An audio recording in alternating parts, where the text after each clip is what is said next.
Hoje nós vamos tratar disso, do porquê se reunir, né? Por que alguém vai na igreja. E aí, logo no 2 aqui, está demorando um pouquinho para passar. Está demorando mesmo. Não. Ele repetiu, né? Aí fala aqui, além disso, vamos entender o porquê de alguém ir à igreja e, além disso, vamos entender para que serve um agrupamento, por que a gente vai se agrupar, para que serve esse agrupamento e de quem é a iniciativa dessa reunião.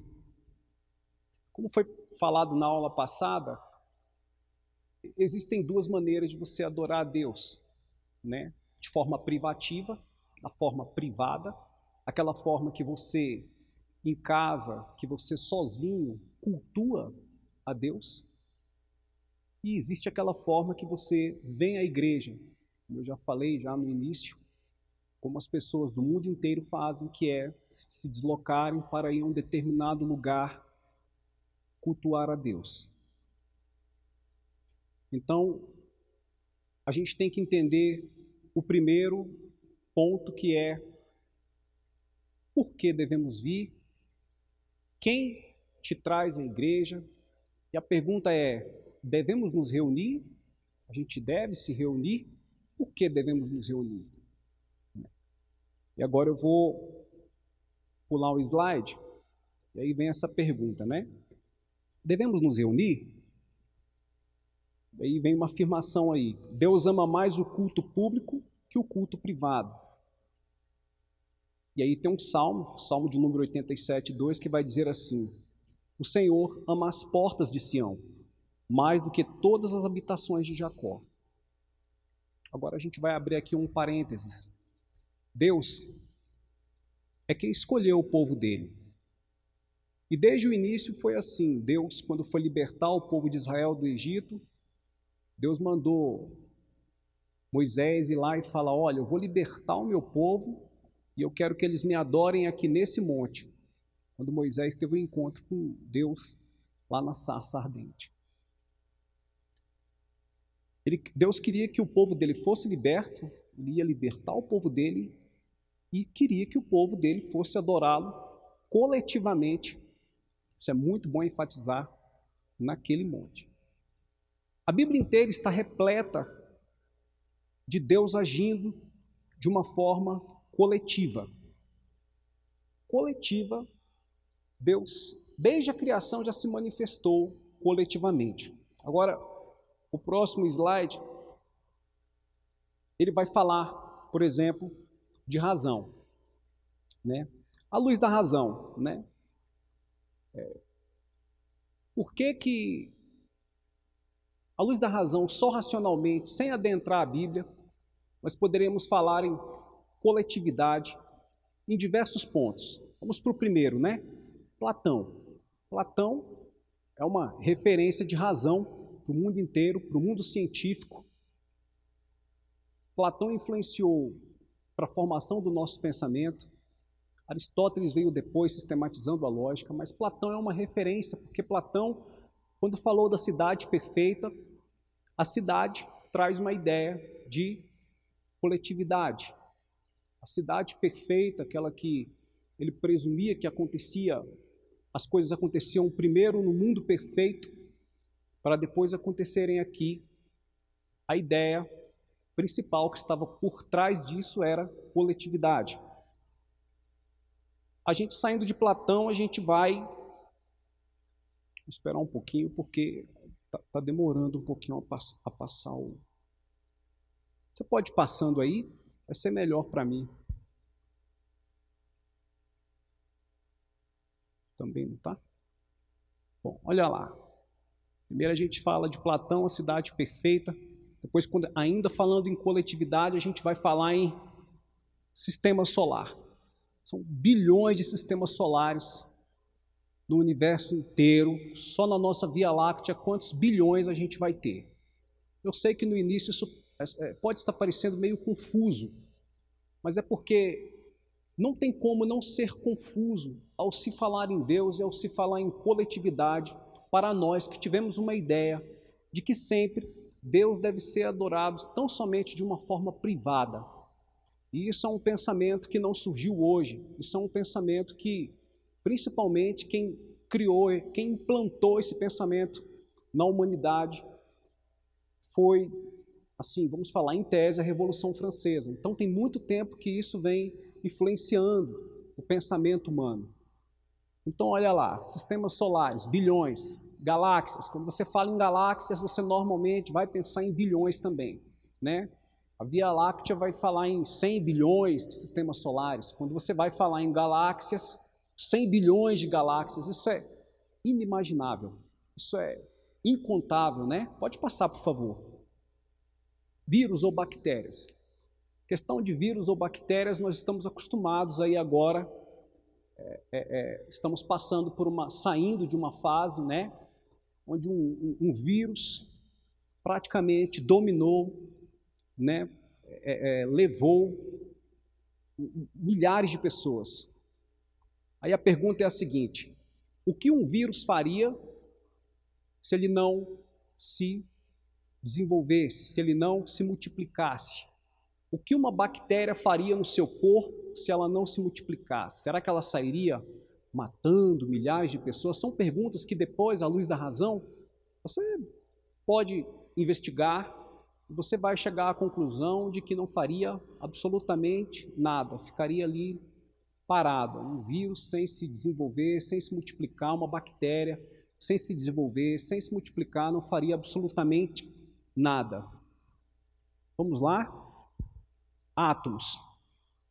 Toda a matéria, tudo que vai se pensar, assim, tudo que essas cadeiras que você olha agora, o seu próprio corpo humano, tudo que você vê, todas as vezes que você for pensar em matéria, você vai pensar em átomos. Você vai ter que pensar em átomos, porque elas são feitas de átomos. Toda matéria é feita de átomo. E aí, a pergunta é a seguinte: o átomo, ele se divide. Ele mais uma vez é coletivo. Quer dizer, a matéria, por si só, por menor que seja, tem milhões, bilhões de átomos. Esses átomos novamente vão se dividir de novo lá. Prótons, elétrons e nêutrons. E aí, quando a gente vai para os prótons, eles novamente vão se dividir e serem bilhões, milhões de quarks. E aí, meu amigo, a gente não é físico para entrar nessa. Mas isso é para te trazer uma ideia de coletividade. Agora vamos avançar. Matemática. Como falar em matemática, em números, sem pensar novamente em bilhões? Detalhe, tudo sempre reunido, para se formar um todo, para se ter uma identidade do que tem ali, isso deve estar reunido, sempre reunido. Um átomo vai ter uma reunião ali, né? Quando a gente vai falar em vírus, não se detecta um vírus que fica no seu corpo e não se desenvolve. Às vezes você tem um vírus aí no seu corpo por muito tempo, isso quem diz não sou eu, é a ciência. Você pode investigar e você vai chegar a essa conclusão. Vamos de novo avançar? Olha lá, vamos falar da criação.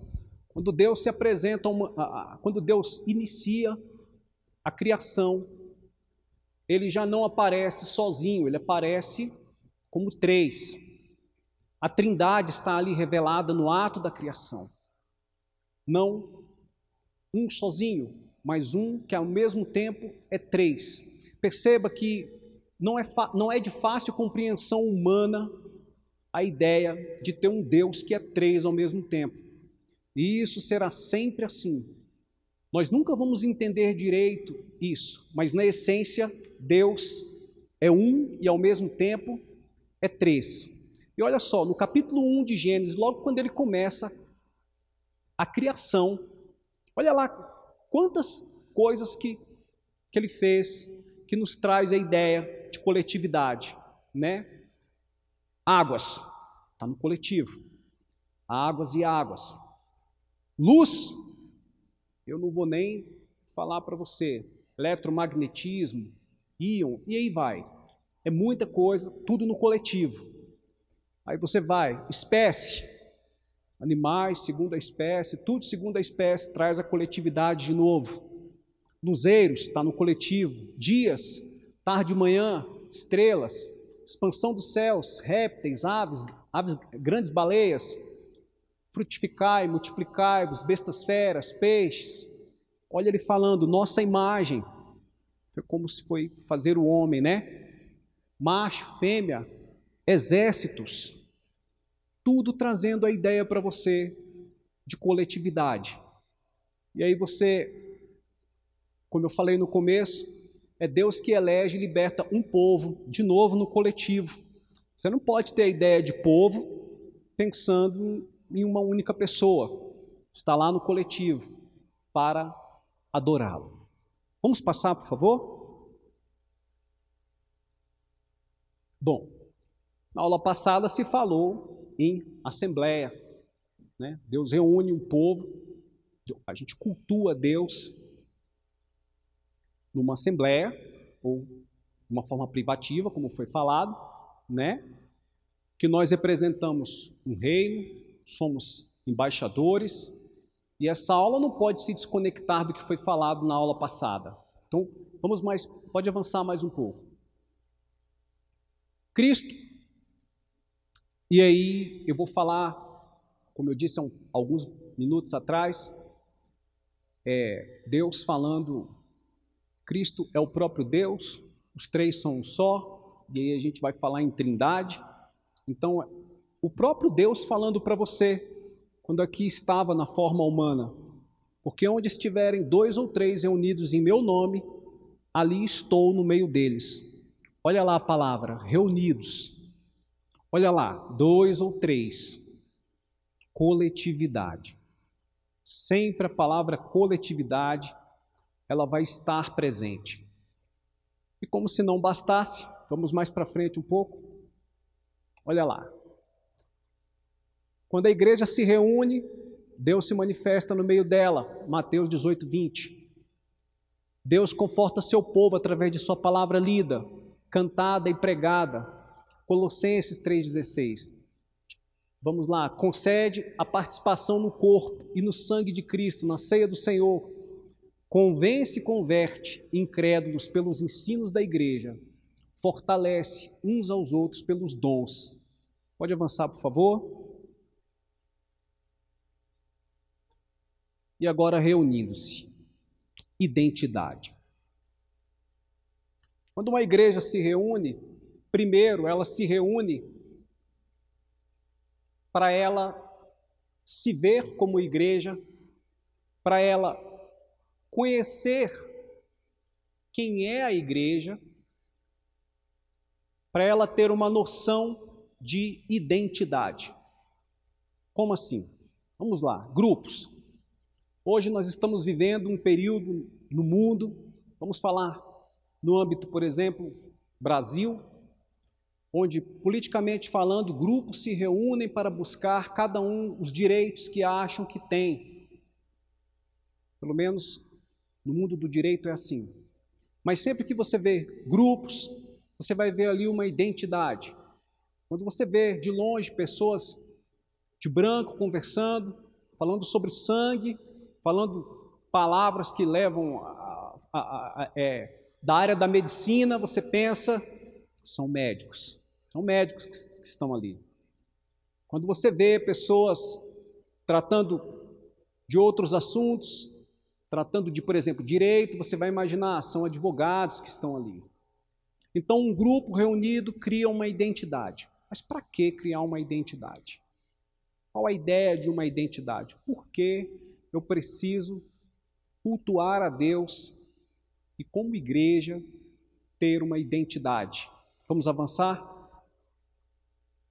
A reunião torna a igreja visível a si mesma, como eu já disse, né? Avança mais um pouco, por favor. Torna a igreja visível ao universo. A palavra universo aqui, ela tem mesmo um sentido bem amplo, daquilo que você pode ver e daquilo que você não pode ver. Quando uma igreja se reúne, ela diz para a sociedade em que ela vive, que ela é uma igreja e que ela está ali. Lembre-se, a igreja também é a noiva. Então, essa sociedade que está aqui em volta dessa igreja sabe que todos os domingos nós nos reunimos, nós estamos aqui à noite. A igreja, quando se reúne, torna visível ao universo. Mas quem mais Deus quer que... Quem mais do universo, se quando você pesquisa, cientificamente falando, se fala que não há vida fora da Terra. Mas para quem mais do universo? Ora, quando a gente fala em Deus, em cultuar Deus, naturalmente que nós não estamos falando só de coisas materialmente possíveis de se ver. Mas nós estamos falando também de coisas que os nossos olhos não alcançam. E Deus, quando reúne a igreja dele, que é você, que é o corpo, quando nós somos os membros, quando Deus reúne os membros dele, coloca a igreja dele junta, reunida, cultuando a ele, ele está dizendo para o universo: essa é a minha noiva, essa é a minha igreja. Mas, de novo, você falou universo e não falou quem? Satanás mesmo. Seus demônios, porque Deus deu autoridade à igreja dele para ligar e desligar coisas aqui na terra e nos céus também. Então você precisa saber que essa identidade é importante, primeiramente, por isso. Não só para você se conhecer como a igreja, para você ter ideia de quem é a igreja. E quando eu falo inicialmente aquela identidade, é de modo físico mesmo. É de modo físico para eu saber que você é meu irmão, que você é minha irmã, você saber também quem sou eu e que eu sou seu irmão. É para eu me relacionar com você quando eu venho na igreja. É para você olhar para mim, de repente, você que... Eu vou me excluir disso, mas é de repente para a pessoa que vem à igreja, o irmão que vem à igreja, que tem pouca instrução, olha para o lado e vê um doutor cultuando a Deus. Alguém que é realmente doutor, que fez doutorado, que está ali exaltando e adorando a Deus. Às vezes aquilo traz, às vezes Deus é exaltado quando você glorifica Deus. Quer dizer, Deus sempre é exaltado, mas quando você glorifica Deus, às vezes aquele irmão ali vai olhar para você glorificando a Deus, exaltando a Deus, e o Espírito Santo vai trabalhar nele, quando a igreja está reunida. Eu ainda vou voltar lá em Sião, mas vamos avançar? Olha só o que diz o livro de Efésios, capítulo 3, versículo 10.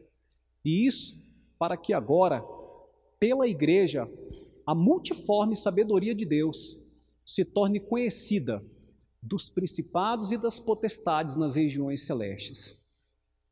Quando você, igreja, se reúne por meio de seus membros e cultua a Deus por meio de Cristo, para Cristo, oferecendo a Ele o verdadeiro culto, olha aí quem vê, e olha, se assusta, se estremece, principados, potestades nas regiões celestes.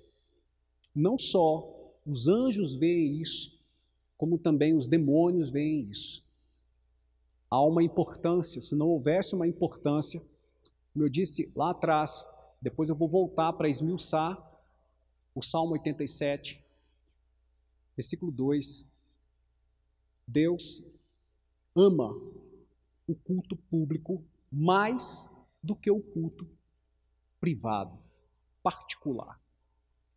E se você olhar a igreja, a história da Bíblia, a história cristã está repleta. Se você for olhar a ascensão de Cristo para os céus, foi pública. Nós tínhamos ali apóstolos, discípulos olhando para aquilo, e ele prometendo que voltaria para buscar a igreja dele. Vamos avançar? Deus manda, houve um erro ali, seu povo se reunir. Pode avançar. Aqui foi Levítico, lá no Velho Testamento, Deus mandando o povo se reunir.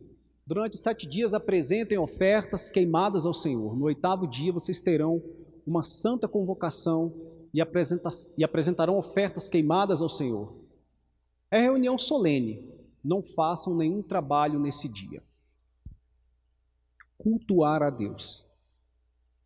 Lá, vou voltar lá em Salmos agora, Salmos 87, verso 2, vai dizer que Deus ama mais as portas de Sião do que as portas.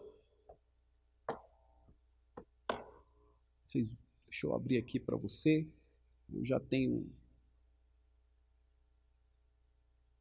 Vamos aqui. Salmo 87, 2. Aqui.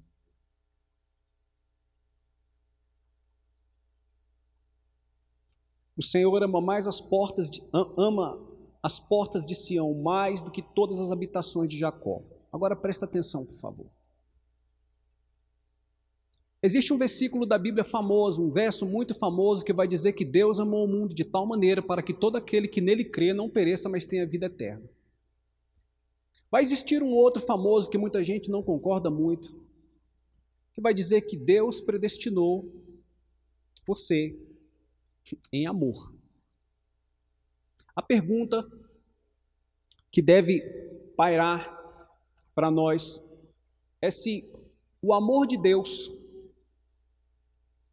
é indubitavelmente verdadeiro em João, e se ele não é tão verdadeiro deixa eu achar aqui para falar para você, é Romanos,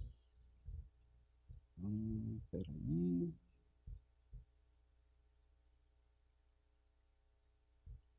Romanos 8, 29. Pois aqueles que Deus de antemão conheceu, ele também predestinou para serem conformes à imagem de seu Filho, a fim de que ele seja primogênito entre os irmãos. Aí vem o Efésios 1:5. Nos predestinou para ele, para sermos adotados como filhos, por meio de Jesus Cristo, segundo o propósito da sua vontade. Você também já vai ter lido na Bíblia que Deus é amor. Quer dizer, Deus amou o mundo de tal maneira para que nós, hoje, estivéssemos aqui, cultuando Ele, mandou o Filho dele para morrer por nós. Ele é o verdadeiro culto, Cristo é o verdadeiro culto.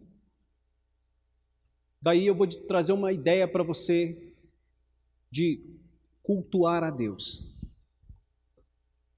Cultuar a Deus não é você escolher a forma que você acha que deve cultuar.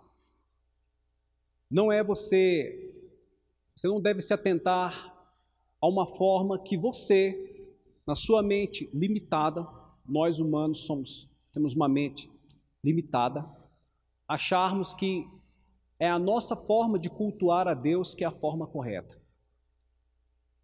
Você já deve ter conversado com alguém alguma vez na sua vida, e essa pessoa de repente falou para você que era um cristão ou um evangélico. Você perguntou para ele de que igreja você é, qual a igreja que você vai. Ele disse, não, eu não vou a nenhuma igreja, eu oro lá em casa, eu não preciso de igreja. Só que Cristo vem buscar a igreja dele. Ele não precisa de igreja, ele acha que ele é a igreja. É como foi dito na aula passada, sozinho você não é a igreja. Sozinho você é, no máximo, muito um membro. Você pode vir a ser um membro do corpo de Cristo. Ora isso, você não é a igreja, mas Cristo vem buscar a igreja dele. Você já deve ter ouvido aí em algum tempo, alguma vez, falar isso. O que se quer falar com isso? Por que trazer esse ponto de você falar de alguém que não quer vir à igreja porque fala que ela ora na casa dela, ela não pode fazer isso? Ela pode. Ela pode cultuar a Deus privativamente. Mas o que se traz aqui é a ideia de que Deus reúne o seu povo para cultuá-lo de uma forma coletiva. Todas essas ideias que foram trazidas até agora, elas trazem a coletividade. É muito pequeno a gente pensar que Deus vai se moldar aquilo que eu acho ou aquilo que eu penso. Vamos avançar?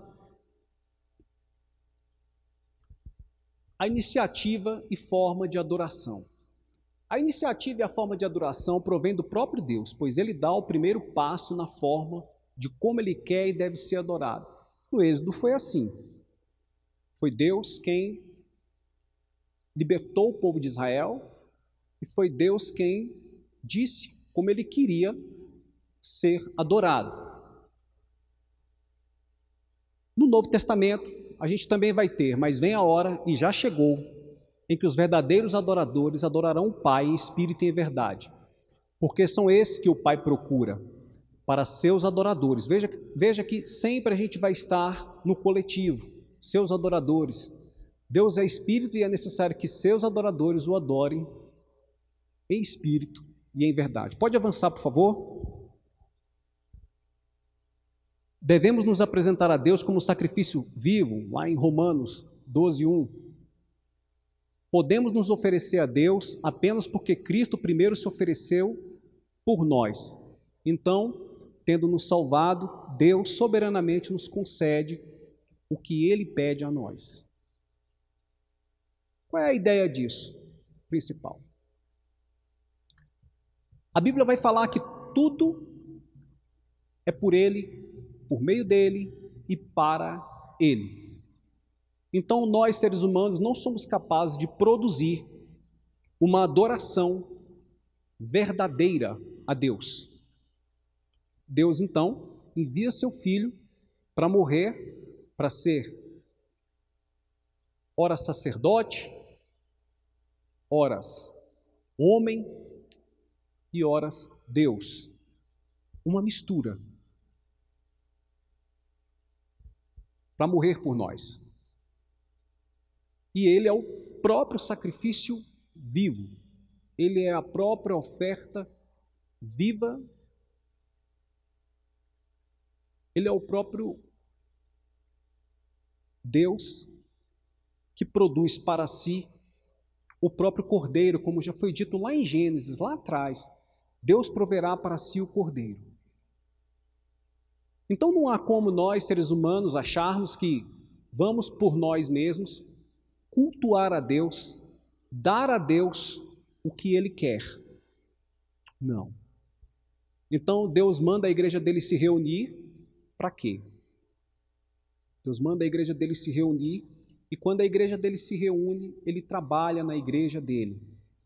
Ele constrange, Ele liberta aquele que precisa de libertação. Ele converte, Ele salva. Vamos avançar?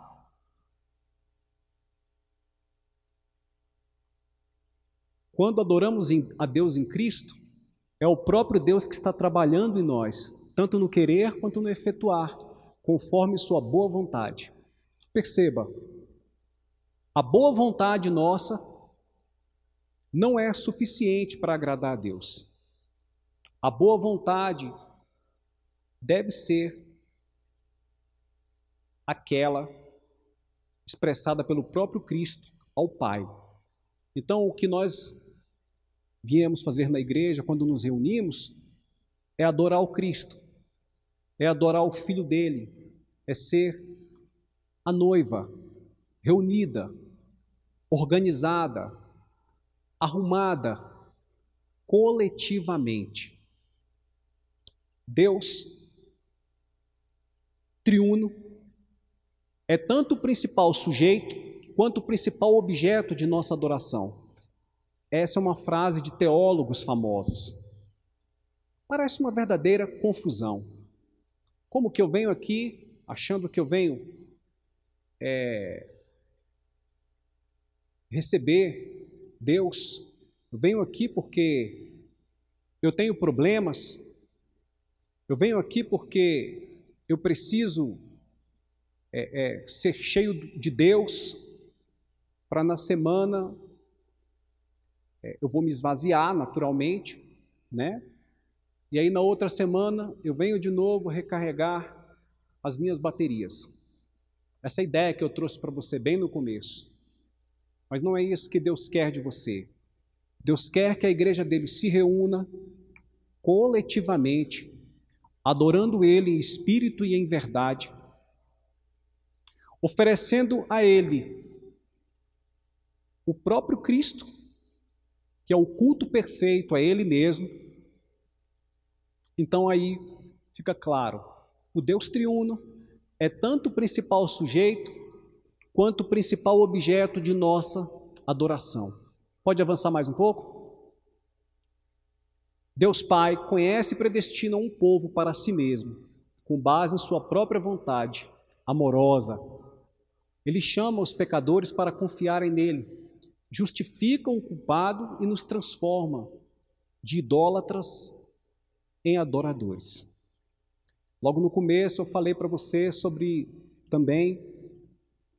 a questão de você vir à igreja porque você quer exibir de repente, a sua roupa nova, você quer vir à igreja porque você quer dar uma direção moral para o seu filho daquilo que você acha que é certo, ou nós viemos à igreja ainda porque em tese a gente quer dizer para o outro que a gente é crente, e essa não é a ideia de culto.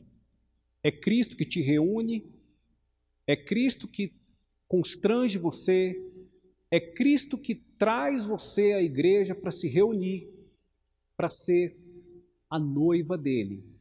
E quando você fala em noiva, às vezes a gente tem dificuldade de compreender isso. Quando o texto fala que Deus conhece e predestina um povo, você vai achar estranho, e tem muita gente que não aceita. Essa palavra predestinação, ela traz tanta discussão, mas perceba, nós estamos num tempo, o homem, nós estamos num tempo, e nesse tempo nós conseguimos, pelo menos, compreender um passado, um presente e um futuro. Aí você ouve falar que Deus predestinou numa eternidade. Desde a eternidade, desde antes da fundação do mundo, Deus já te conhecia, Deus já conhecia quem seria a noiva dele, a igreja dele, Deus já conhecia que você iria estar aqui hoje para ter essa compreensão. Você não deve se preocupar, porque você está reunido hoje. Se você está reunido hoje, você é parte do corpo dele. Você é a noiva dele. Você não tem que se preocupar com essa palavra predestinação. Quem tem que se preocupar com essa palavra predestinação é quem não é a noiva dele, não você. Mas Deus, que não é sujeito ao tempo como o homem vê, conhece porque tudo está diante dele.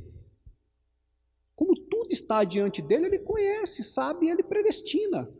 Ele escolhe a noiva dele. Aí você acha errado. Mas olha, nós, limitados como somos, ainda nessa linha temporal, tomamos muitas decisões, às vezes, que acreditamos que é certo. Não é você que acha que escolhe a sua noiva para se casar? Não é você que acha que escolhe a profissão que você quer ter? Bom, você pode escolher a sua noiva com quem você quer se casar, ou seu noivo, ficar com ele a vida inteira. Você que é um homem com todas as limitações que nós temos, falhas, instabilidade, nós somos completamente instáveis. Hoje queremos alguma coisa e amanhã queremos outra. E aí a pergunta é, Deus, o Todo-Poderoso, que não está sujeito à nossa linha temporal, não pode escolher para si a sua noiva? Não pode eleger para si a sua noiva? Melhor que isso, ele não pode adornar a noiva dele? Porque quando você vem aqui, com todas as diferenças que você tem, membro do corpo de Cristo, você adorna a noiva do Senhor. Quando você adora Ele em espírito e em verdade, você exalta o Senhor. Você passa a fazer parte do corpo. Você é a igreja. A igreja que, como já foi dito, o mundo vê, a sociedade vê, que, como já foi dito, os anjos veem, os principados veem, as potestades veem. Então, se ele decidiu assim, já desde antes da fundação do mundo, na eternidade, escolher a igreja dele, reunir a igreja dele, quem somos nós para dizer que não vamos concordar? Vamos avançar mais um pouco? Está perto de acabar, né? Deus Filho, como eu disse já, é o adorador perfeito. Ele vive uma vida que agrada plenamente ao Pai. Ele então se oferece como sacrifício em nosso lugar. É mediador de uma nova aliança para nós. E mesmo agora intercede por nós. E aí vai falar ali, abrindo o caminho para nos aproximarmos de Deus. Hebreus 10, 22. Avança mais um pouco. Volta ali. Lá eu ainda estou falando da iniciativa e da forma de adoração. Veja bem, eu vou dar um exemplo aqui que pode parecer que eu estou dando um exemplo direto para alguém, mas não é. É uma aula. E numa aula é uma hora da gente refletir, discutir, aprender. A escolástica é para isso. Então, vou dar um exemplo para você. Quando você vem para a igreja, que a igreja se reúne, e ela começa, por exemplo, a adorar, que a igreja se reúne, e quando a igreja se reúne, ela canta, ela adora, ela louva. Eu nem acho que canta, eu acho que ela louva. Eu tenho um problema com esse conceito. Eu acho que eu adoro a Deus, eu quero adorar. E quando a Bíblia fala que nós devemos adorar a Deus em espírito e em verdade, não é no seu espírito, não é no espírito do homem, é no espírito de Deus. É Deus quem vai direcionar e dizer como Ele quer ser adorado. É Ele. Então, se em algum momento você ir numa determinada igreja ou num determinado local, que a pessoa estiver dizendo que ali disser que está adorando a Deus, cantando a Deus, louvando, e na verdade, de alguma forma, ela estiver mais buscando aparecer do que dar a glória a quem realmente precisa dela, não precisa, a quem realmente tem que ser dada, ora, ela não está louvando, ela não está adorando. Para mim, ela é um mero cantor. E esse grito que sai da boca dela, esse barulho que ela faz, não passa do teto da igreja. Não vai passar disso. E aqui eu não vou falar de técnica, se quem está cantando tem técnica ou não tem técnica, se é do Espírito ou se não é, porque Deus vê o coração, a gente não está falando disso. Está falando de que a adoração é dada por Deus. Se ela é dada por Deus, penso eu, que o adorador tem que se preocupar com o que Deus quer para o culto. Seguindo no culto, você vai orar e você vai se sentar para ouvir a palavra. A palavra é a parte mais importante do culto. É quando o Cristo, o próprio Verbo, vai falar com você. Ele vai se dirigir a você, ele vai te constranger, ele vai trabalhar em você. E quando você está sentado, ouvindo, você está cultuando. É uma forma de culto. É parte do culto. Você está cultuando. E aí, na hora da palavra, o ideal é você não olhar nem para o lado. E aí você vai falar assim, mas você está fazendo um culto? Eu vou dizer não. Estou te dando uma aula. E numa aula, numa escolástica, como eu usei essa expressão há pouco tempo, é a aula que você, é ali que eu te doutrino, que doutrinar nada mais é do que eu ensino você a forma de pensar alguma coisa, a forma correta de pensar.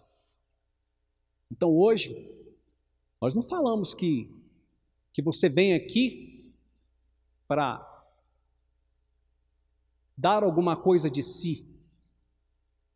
Você vem aqui para dar alguma coisa, para dar o que o próprio Deus quer e deu a você para dar para Ele. Foi essa a alma de tudo que nós falamos, o espírito de tudo. E de forma coletiva, Deus chama você para vir aqui, ou de repente para quem está assistindo, da igreja que ele é, não para ele adorar a Deus da forma dele, mas da forma que Deus institui.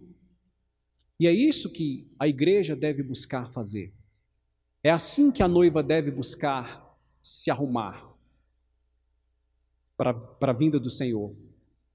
Se adornar, buscando adorar a Deus, cultuar a Deus da forma instituída pelo próprio Deus.